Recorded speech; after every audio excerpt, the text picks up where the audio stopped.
नमस्ते, आप देख रहे हैं एनबीटी ऑनलाइन और आपके साथ मैं हूं धर्मेंद्र। आज कहानी उस डॉन की जिसने देश की राजधानी दिल्ली को दहला कर रख दिया है। हरियाणा में रोहतक जिला मुख्यालय से लगभग 24 किलोमीटर दूर एक गांव है रिटोली। बात आज से करीब 4 साल पहले की है। हरियाणा के सबसे ज़्यादा पढ़े लिखे गाँव में शामिल इसी रिटोली में महज 17 साल के एक लड़के का झगड़ा गाँव के ही एक आदमी से हो जाता है।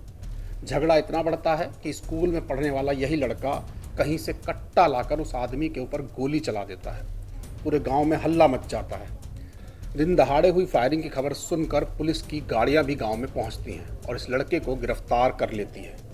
लड़का चूंकि नाबालिग था, इसलिए कोर्ट उसे किशोर सुधार गृह भेज देता है। इस वारदात को कुछ ही हफ्ते बीते होंगे, खबर आती है कि रोहतक के किशोर सुधार गृह से 17 साल का एक लड़का फरार हो गया है। तफ्तीश होती है तो ये वही लड़का निकलता है जिसे कुछ महीने पहले गोली चलाने के आरोप में किशोर सुधार गृह भेजा गया था। धीरे धीरे वक्त बीतता है और देखते ही देखते कुछ ही दिनों के भीतर हरियाणा के झज्जर और रोहतक जिलों में इस लड़के के नाम के आगे संगीन धाराओं में 17 मुकदमे दर्ज हो जाते हैं। इस लड़के का नाम था हिमांशु, जिसे आगे चलकर भाऊ के नाम से भी बुलाया जाने लगा। लॉरेंस बिश्नोई का जानी दुश्मन माने जाने वाले हिमांशु भाऊ की उम्र महज 21 साल है और देश की टॉप सुरक्षा एजेंसियां उसकी तलाश में हैं। हिमांशु कितना खतरनाक गैंगस्टर है, इसका अंदाज़ा इसी से लगाया जा सकता है कि उसके खिलाफ इंटरपोल का रेड कॉर्नर नोटिस तक जारी हो चुका है। महज 4 साल के भीतर उसने दिल्ली सहित एनसीआर में कई बड़ी वारदातों का अंजाम देकर अंडरवर्ल्ड की दुनिया में तेजी से अपने कदम बढ़ाए हैं। हिमांशु के बारे में कहा जाता है कि जब किसी शहर के अंदर फायरिंग की कोई वारदात होती है तो सबसे पहले पुलिस का शक उसी के गैंग पर जाता है। खासकर अगर चलाई गई गोलियों की संख्या 12 से ज़्यादा है तो माना जाता है कि ये पक्का हिमांशु भाऊ का काम है। अंडरवर्ल्ड की राह पर बहुत तेजी से भाग रहे हिमांशु भाऊ ने साल 2022 में सुरक्षा एजेंसियों को हिलाकर रख दिया।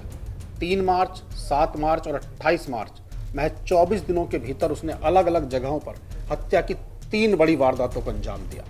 इसके बाद पुलिस ने उसके ठिकानों पर ताबड़तोड़ छापे मारे, लेकिन उसका कोई सुराग नहीं मिला। अपने खिलाफ पुलिस की गहमागहमी बढ़ते देख हिमांशु ने फर्जी कागजात के जरिए पासपोर्ट हासिल किया और 2022 के आखिर में देश छोड़कर पहले दुबई और वहां से पुर्तगाल भाग गया।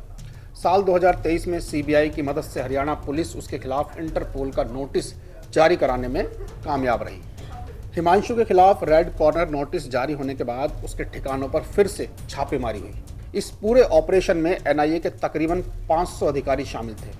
रोहतक से लेकर दिल्ली तक फैले उसके लगभग 50 ठिकाने खंगाले गए। छापेमारी के दौरान 79 मोबाइल फ़ोन, 50 सिम कार्ड, विदेशी करेंसी, जिंदा कारतूस, पासपोर्ट और बड़ी संख्या में बैंक खातों से जुड़े दस्तावेज बरामद किए गए।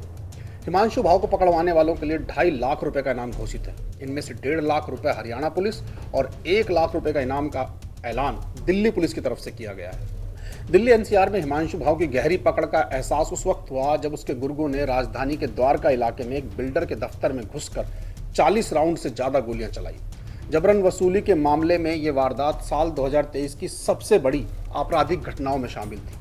फायरिंग की इस घटना को महज 3 महीने ही बीते थे कि हिमांशु के गुर्गों ने इसी साल मार्च के महीने में दिल्ली और सोनीपत के बीच बने गुलशन ढाबे पर शराब कारोबारी सुंदर मलिक के ऊपर 35 से 40 राउंड फायरिंग की। हिमांशु भाऊ का नाम आज देश के टॉप 10 गैंगस्टर में शामिल है।